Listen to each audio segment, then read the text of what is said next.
de Gazze ve Lübnan'daki katliama dikkat çektik.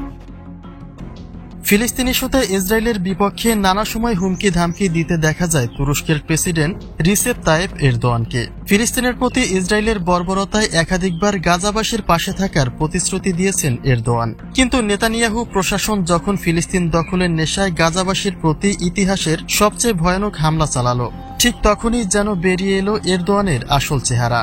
প্রতিরোধ গড়ে তোলা তো দূরের কথা, ইসরায়েলের সঙ্গে যেন কোনোরকম সংঘাত বেঁধে না যায় সেদিকে বরং বিশেষ খেয়াল দিলেন ন্যাটোর দ্বিতীয় পরাশক্তি এরদোয়ানের দেশ।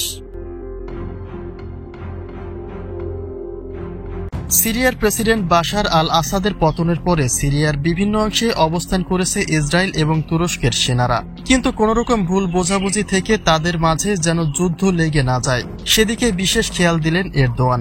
স্থানীয় সময় গেল বুধবারে দুই পক্ষের প্রতিনিধিরা বৈঠক করেছেন মধ্যবর্তী দেশ আজারবাইজানের, যে তথ্য নিশ্চিত করেছে বার্তা সংস্থা রয়টার্স আরও জানায় আঙ্কারা এবং তেল আবিবের মধ্যে যোগাযোগের একটি চ্যানেল চালু করতেই এই বৈঠক। রয়টার্সের তথ্য অনুযায়ী গেল সপ্তাহে সিরিয়ার 3টি সামরিক ঘাঁটি তুরস্কের সেনারা পরিদর্শন করে, কিন্তু এরদোয়ান একে যৌথ প্রতিরক্ষার অংশ হিসেবে দাবি করলেও বিষয়টি নাকচ করে দেয় ইসরায়েল। তারা বরং পাল্টা পদক্ষেপ হিসেবে রাজধানী দামেস্কের পার্শ্ববর্তী সামরিক ঘাঁটিতে ব্যাপক হামলা চালায়। হুমকি দেয় তুরস্ক যদি সিরিয়াকে নিজেদের নিয়ন্ত্রণে রাখার চেষ্টা করে তবে এ ধরনের হামলা অব্যাহত রাখা হবে। কিন্তু তার জবাবে ইসরায়েলের সঙ্গে কোনোরকম সংঘাতের চিন্তা না করেই আলোচনার পথ বেছে নিলেন এরদোয়ান।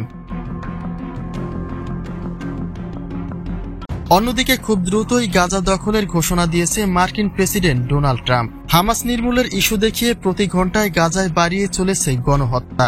আর সেই পরিস্থিতিতে গাজাবাসীর পাশে নেই আরব বিশ্ব, যেটা মুসলিম বিশ্বের ইতিহাসে সবচেয়ে জঘন্যতম একটা ঘটনা।